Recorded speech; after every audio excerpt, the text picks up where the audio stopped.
Mulligan Centre du Golf présente la capsule équipement. Mulligan Centre du Golf pour un nouvel élan. C'est le moment de la chronique équipement. Sylvain, cette semaine, on parle des hybrides. Les possibilités sont de plus en plus nombreuses. Écoute, en effet, on est loin du hybride 3 et 4 seulement. Maintenant, certaines compagnies nous offrent des hybrides jusqu'à 8, donc plusieurs possibilités. On s'adapte à la demande du client, finalement. Oui. Très important de savoir que les hybrides, c'est pas fait pour frapper le plus loin possible.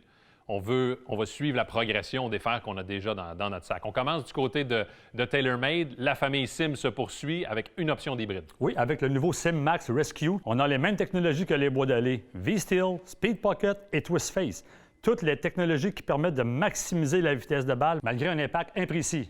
Oui, l'offre est généreuse également, Sylvain. On a 5 options d'hybride passant de 19 degrés à 31 degrés. Du côté de Callaway, maintenant, on a 4 options d'hybride. Écoute, c'est assez impressionnant. On suit la même progression que la famille Maverick. On a le Maverick, Maverick Max et le Maverick Pro. Si ce n'est pas assez, il y a le super hybride qui a un modèle genre stéroïde. Une tige ajustable, une tête complètement titane avec aucun compromis. On s'approche d'un bois d'allée avec ce modèle-là. Tout à fait. On a un look beaucoup plus volumineux que les 3 autres. Si l'on vient justement à notre trio Maverick, Sylvain, il renferme les mêmes technologies, mais sous un châssis différent. Exactement. C'est vraiment une question de préférence et de performance. La version Max est celle qui pardonne le plus et la version Pro est celle qui offre le plus de contrôle pour la trajectoire. La version standard se retrouve entre les deux. Comme on mentionnait, on a la technologie Jailbreak et l'appui, évidemment, de l'intelligence artificielle qui est vraiment unique. Écoute, c'est unique parce que chaque face est utilisée différemment pour ce qui est de l'épaisseur. Par exemple, un hybride Maverick Max 3 n'est pas la même face qu'un hybride Maverick Max 4.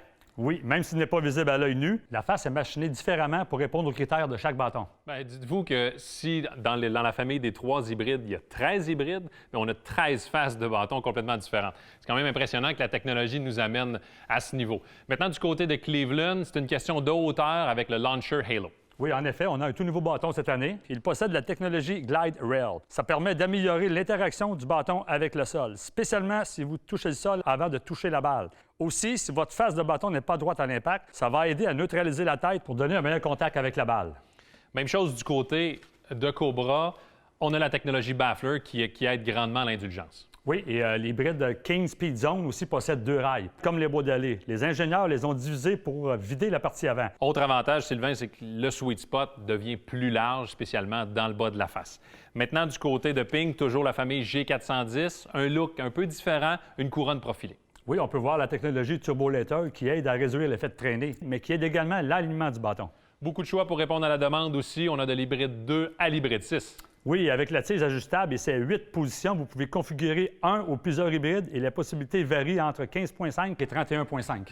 Merci Sylvain pour ces commentaires, toujours très utiles. La semaine prochaine, on fait le saut du côté des fers, plus précisément dans la catégorie développement. Bonne semaine!